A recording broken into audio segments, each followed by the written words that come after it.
being in the industry as long as I have, there was always who she with, what she doing, and it kind of made you feel like I'm chilling. What's up, guys? Welcome to another episode of Listen to Black Women, and welcome to another season. We're so happy to have you. I'm your sister, Jessie Woo, and I have my lovely co-host, the one, the only L'Oreal. And today we have an amazing episode for you, and we're sitting down with some amazing ladies, as we always do. Tish, Taylor, Cercee will be with us right here, and also LeToya, Luckett. And we are going to be talking about marriage, partnership, just all the things that go into being a Black woman and the pressures that we have on us when it comes to relationships. So I do want to ask you ladies, when you think about love as a Black woman, what comes to mind first? Is it comfort? Is it partnership? Is it growth? I would say for me, it's partnership, of course, comfort, trust. I'm gonna vote off anything. But also, do you love the Lord? I think that's first for me. Do you love God? Do you love God? Okay. I think that those are key things for me.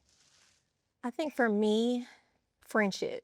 Definitely, the question is what we look for in love, right? First, for me, it's definitely friendship.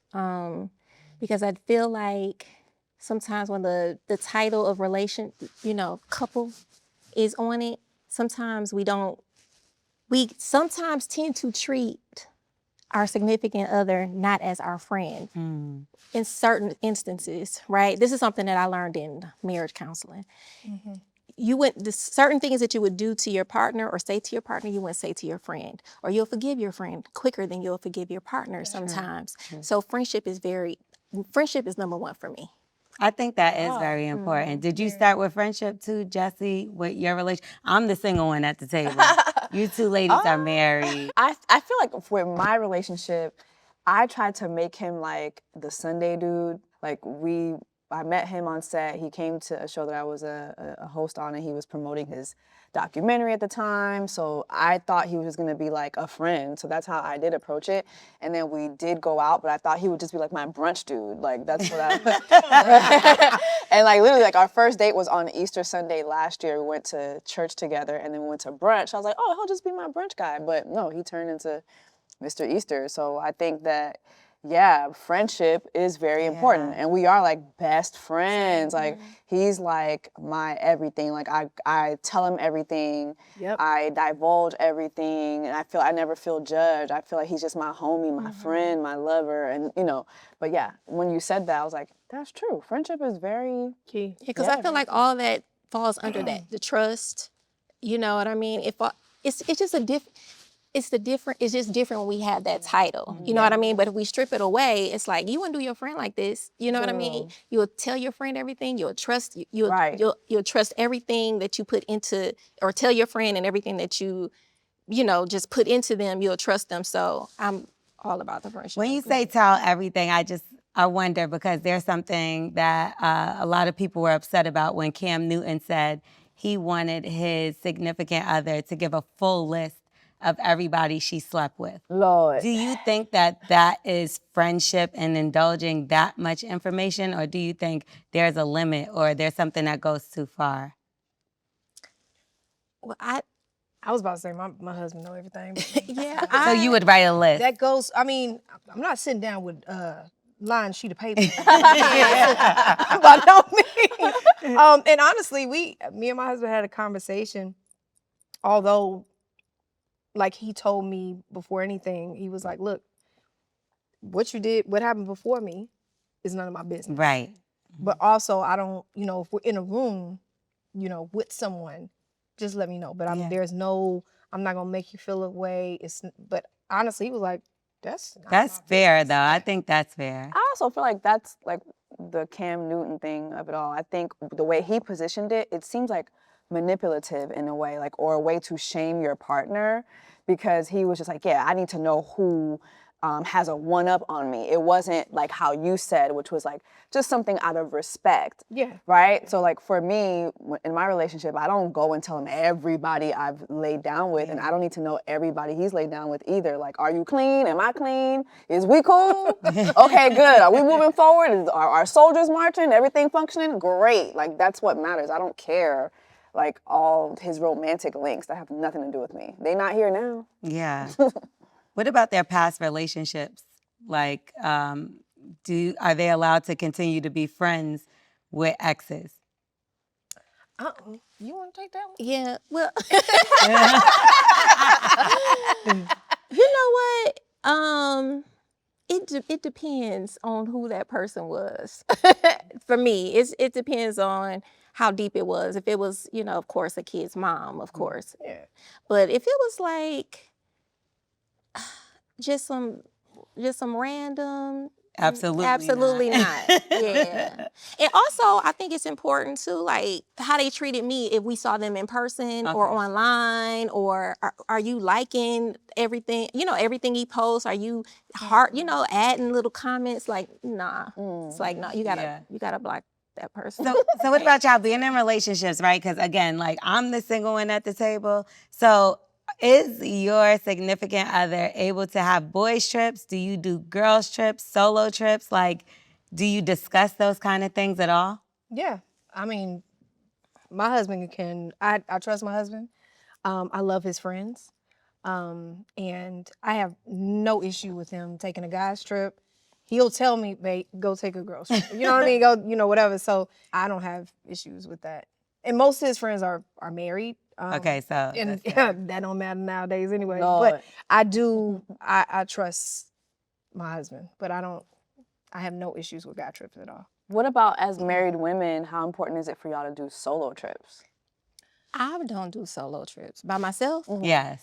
Yeah, I've never done one. You said solo by myself? Yeah. Oh, you never done one married? Married, I've never had a solo trip. No. Really? This about as solo as I get it. My daughter is over it. Are you referring to vacation? Like just like if you need like 2 days to just get away, maybe like, maybe the job has been stressful for a little bit. Maybe you've had because both of you ladies are very, very busy. Mm-hmm. So maybe there's a season where like you're back to back to back to back projects and you're like, okay, let me take like this weekend cruise just by myself. Turn my phone off. I don't. No. Really? I took them while I was single. Yeah. Like I would go out of the country or just out of town by myself with no issue. I was the single girl that like loved going to the movies by myself. Yeah. I loved going to restaurants by myself. I had no issue with that. Even though people knew who you were. Yeah. Yeah. And my parents were the ones that were like, "You're there by yourself," especially my dad. "Why are you?" I'm like, "Chill. I'm perfectly fine." And I'm, I got my head on swivel. But I do feel like if I wanted to take a solo trip, that my husband would understand. And that goes back to the friendship, the partnership. If you have that with somebody, like they first of all, he would be able to read me and be like, you probably need to. Yeah. You know what I mean? If you need that space, babe, go take it. Like, I would have no issue if I was, in conversation with one of my friends and said, girl, I need to get away. Mm-hmm. It's the same kind of thing that you have with, or should have, or would like to have with your significant other, your husband, to be able to say, hey, honestly, honey, I just need a second. Mm-hmm. You know what I mean? I have not done that. Yeah. He hasn't done that, but I do feel if I needed to, he wouldn't have an issue with it. So I feel like it's becoming a trend. Like we saw Tracee Ellis Ross, she had a whole show based off of it. And in a sense, when you look at us traveling alone, is that really even safe? I know with social media, sometimes, of course, you want to tag a little picture, put a little picture up, but then somebody can easily be like, I know the background of that. She's staying at such and such. I don't see her posting anybody else. So I know that, like, was that ever a concern to you when you was out by yourself? Like, I don't know. Like, when I used to do solo trips, I never posted until I left it. Yeah. so you post after. Yeah. I think that's smart, actually. Yeah, Safe. that's super smart. That's the I would best post thing. after. And I'm going to say this. I don't know if I'm married going out of the country by myself. I might go somewhere within these 50. Yeah, you Yeah. like, But all I right, don't Miami. know if I'm just catching a bird crossing water, but I might go, somewhere here. But when I did take my solo trips, when I took the solo trips, posting wasn't even in. So that wasn't yeah. so it So wasn't it didn't matter. It didn't even Yeah. matter. Yeah. But yeah. I think it's also about like enjoying your own company. Mm-hmm. So like, even though yes, you guys are entrepreneurs, actresses, you guys have businesses and ventures, how do you spend time with yourself? Like, how do you replenish yourself? Y'all are mothers, Home. friends. I think, well, I ain't old, but I'm just saying, I enjoy the comfort of my home. Like literally home is where the heart is for me at this point. I don't need the bells and the whistles to take a beat. You know what I mean? So that can be getting up before everybody else gets up. That can be just, closing the laptop and just having that moment. But I don't necessarily need to go to Bali or, you know what I mean, to take a beat. You know what I mean? So. No, I think, I like spa. Like, I like Oh, spa yes. days. Yes. Don't ever threaten me with a good time. I know that's right. I'll go to the spa. I'm definitely not getting up earlier than everybody else. I will. That's one. That's awesome. I'd be mad that I gotta get up when I do that. But I will say, taking a walk. Like if I have I love finding a nice park and sitting by some water. You know what I mean? It could be just sitting by a pool and just having some peace to myself. Yesterday, matter of fact, yesterday I went to the gym. And they have a what do you call it? Not the sauna, but the steam room. Steam room. And I was in there by myself. And at first I got a little creeped out, especially in the fog. Yeah. By yourself. But I was like, okay, in this moment of slight fear, I'm just gonna just get still and I'm gonna talk to God. In the steam room. That. In the steam room. I love that. And what it did for me in that moment, it was one of the most beautiful moments that I've had all month, I'll say. Just me talking to God. I even started singing in there. I was like, Oh, I You love know the vocals be, it's the in one. the stage. I was Yes. like, suddenly I feel like, Yes. you know what I mean? It was just a moment. I said, I needed this. I didn't even know how much I needed this. And I was coming in here to, on my health stuff and to feel replenished, but I didn't know that it would be a good mental health moment for me. Yeah. Yeah. So like she said, I don't think you got to catch a flight to Bali because that's about 17 hours. That's long. That's stressful. That alone. I'm You're just like, saying. what the hell? By the time It I can be get wherever. I'll be halfway on the flight. Like, okay, I got my piece. But no, I think if just taking those moments to pause, and being intentional. And saying, I'm gonna get quiet. I'm gonna get still. And I'm even if I gotta find a corner. A matter of fact, last night I had the kids. I was trying to get them ready for bed. We knew he had an early flight. He did this over here. I said, I'm gonna go sit down somewhere. I'm gonna go crazy. Yeah. And it was say less. Yeah. So you can find those still moments, and it doesn't necessarily mean that you got to hop on the bird. No, well. Now, like the two of you being in the industry, just pretty much a long time, like your whole life, right? Did you feel any pressures at any point to get into a relationship? Because I know nowadays it seems a little different when it comes to a woman being single. You can be the rich auntie, right? But back in the day, you was the bitter single, you can't get a man woman. Did you feel any pressure at all to get into a relationship? I never felt pressure, but I wanted to be in a relationship. Growing up in the church for me, like, it's not even growing up in the church. I felt like God said you're supposed to be a wife. And that's what I wanted. I've always wanted to be a wife. And I feel like we all are supposed to have a helpmeet. Like, that's just how I feel. I never felt pressured, but that's what I wanted. You know what I mean? That's what I wanted.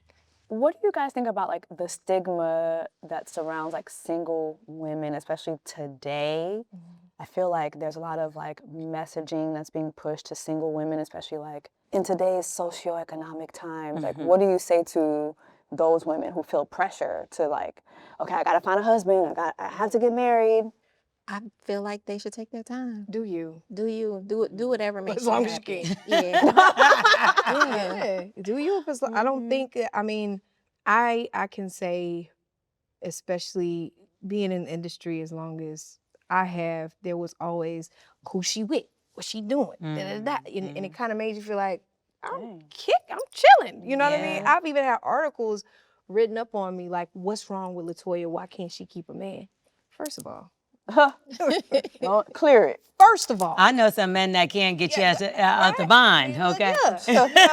I am a woman that feels like I'm not finna sit and put up with nothing crazy. Hello. Okay? So if things didn't work out, that doesn't mean that there was something necessarily wrong with me or with him. It just did not work out.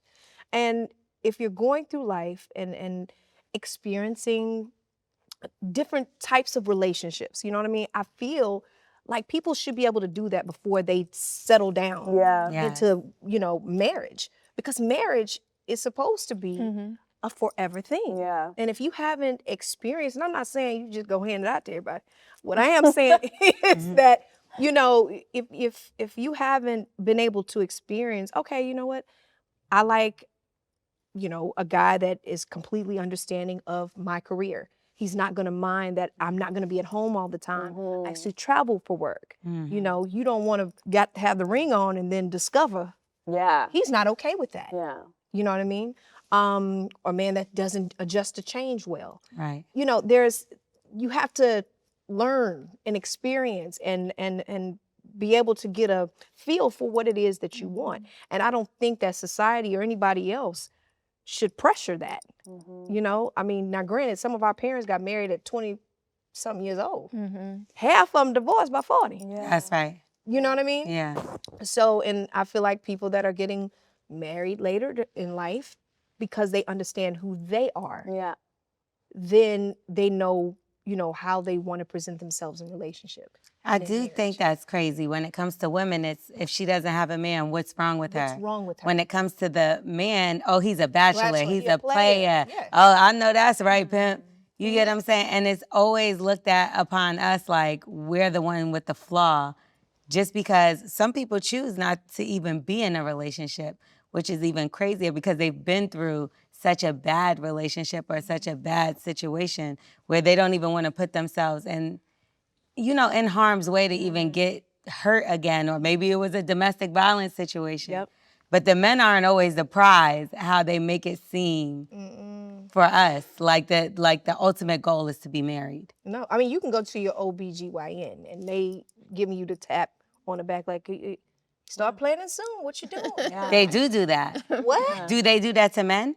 No. I'm Absolutely sure they not. When they get their physicals, no. they Absolutely don't. not. Yeah. No. Yeah. That actually makes me feel uncomfortable because that just happened to me because I'm getting to the age where they're like, okay, well, if you want to have kids, you got to freeze your eggs. And I do feel like it's inappropriate. It's like, to me, the way I look at it, I get that they're trying to inform me, but it's like what God is going to bless me with is whatever I'm going to be blessed with. It's a lot of women having kids after 40, after 45, and like living the best life. You know what I mean? Living Why the do you best guys think that those women are not talked about as much as the fear that they place on women that are 35 and over? Oh my God, if you don't have kids now. I think it's just clickbait. Yeah, right. That's what I think. Yeah. I mean, one of my cousins had her son. I think she was like 48. I mean, he's in college now. He just started his first year of college. She is living her best life, like lit. That's what I'm talking Yeah. Okay, yeah. What age That did even you gives me have? hope. Yeah, My baby's at like She 38, did. 39, 37, 39. And I was like, oh my God. So what we don't talk about is the women who do decide to have kids a little older. Yeah. Then you're like, okay, time is the most important thing. You're like, okay, I got to keep healthy. I want to be here for my kids. Yes. Am I going to miss this? Oh, look. You start to feel that pressure, for the ones like me that had their babies at 39, you know what I mean, 38. But even that, So you had kids later. But even then, I'm like, that's not old. It's not. You're It's still in not. your 30s, and like you just said, Well, like, back in the day, it would was, be considered yeah. old, but now I feel like But This even is a back new in the day, because day. back in the day, before back in the day, they was having them at 14. exactly. 15. That's And why. that So- was ridiculous, right? So that's crazy. It's But frowned also, it upon. was frowned upon, but they were being preyed on as teenagers. They were being That's preyed true. on. That's true. Yeah, That's so it's true. like, is Nobody it? talks about that. No. So I feel like that was something that was like, indoctrinated, is that the word? Indoctrinated something. I'm not the best Yeah, dictionary. right. Yeah. It was basically like forced onto young girls that Yeah. like, hey, my mission in life is to be a mother. And like at 13, 14, 15, they're becoming moms. And I just, like you were saying, women in their 40s, like I'm Haitian. I've seen Haitian women have, like you said, in their late 40s with nothing. Yeah. But then you're here in this country and there's always like these beliefs that are placed on us that, oh no, don't do that. And now you have you who had your child still in your 30s. Oh my And God, thriving. Am I gonna have time? Like I just hate that. And then there's so much, it's also some other things that we could, this is the thing, we listen to these doctors and you can go to acupuncture. It's like, so it's other things that you can do to assure that you have a healthy delivery, you have a healthy baby. It's not always about what these Western doctors got to I just want people to get out of our vagina a little bit. Come on now.